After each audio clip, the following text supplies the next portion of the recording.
Hello guys, I'm craving with the lanzones. Naalala ko kasi nakaraan may papunta rito. So nagpabili ako ng 2 kilong lanzones at 2 kilong rambutan.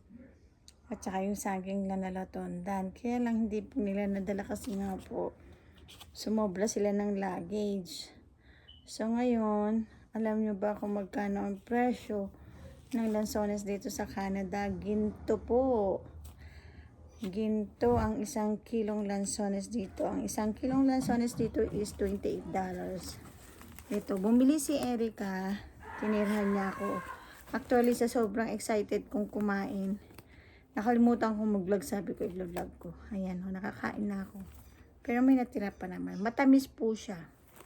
Kaya lang yung iba bulok. Ayan, may bulok. Bulok siya. Pero enjoy pa rin natin yung $28 na 1 kilong lanzones. So $28 magkano yan? 1,200.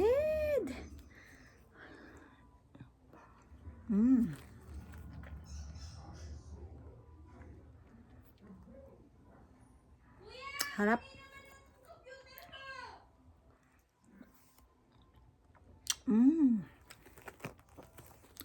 Ang sarap talaga ng lanzones. Kaya naiinggit ako ngayon din sa Pilipinas. Yung palang pinabili kong 2 kilong lanzones na yun. So sabi ko, kunin na lang ng kapatid ko. Naku, iniinggit ako sa kanilang pagkain ng lanzones at ng rambutan. Harap. Naalala ko noon, nagka-craving din ako sa ng rambutan tsaka ng lanzones. So dumayo kami ng asawa ko sa South Common, doon pa kami bumili. Magkano nagastos ko lahat doon? $250 or 280. Nang nabili ko lanzones, rambutan, mangustin, guwapol bahan, tsaka atis. Yun. Nakaubos ako ng $280. So 10,000 to 11,000 yun sa atin sa peso. Ang harap talaga. Ito yung mga namimiss kong prutas sa atin. Lanzones, rambutan, kaimito, siniguelas, guyabano. Alam niyo ba yung guyabano dito sa atin? Dito sa Canada, napakamahal.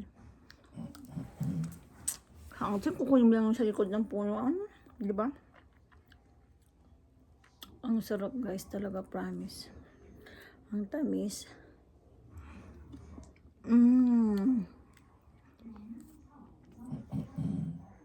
Alam niyo sa sobrang mahal.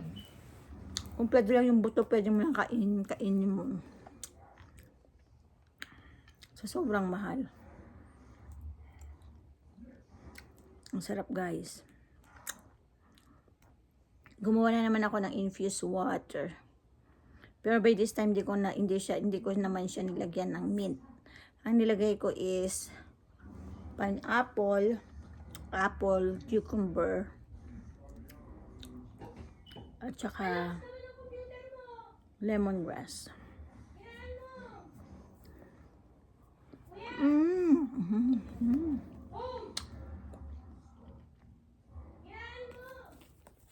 Ang harap, promise.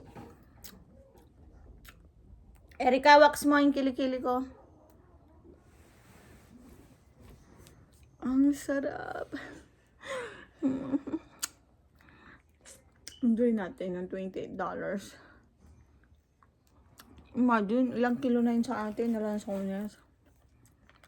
Diba? Sarap. Promise.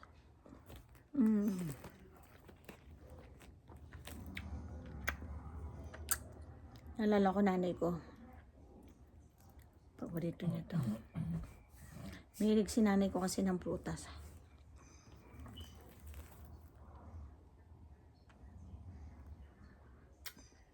Tatay ko naman, mahilig sa mga pagkain yung mga Katulad ng karne, seafood, hipon, crab.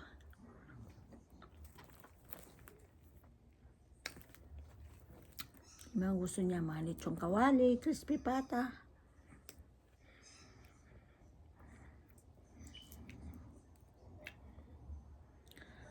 Ay, grabe, sarap.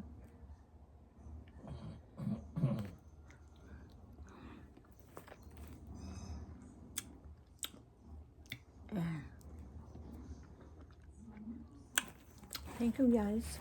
Ayan. Ang presyong gintong lansones. Thank you for watching. Sana po patuloy yung suportahan ng aking YouTube channel, si Papina Matutina. Please like, share, and subscribe to my channel. Bye-bye. God bless everyone.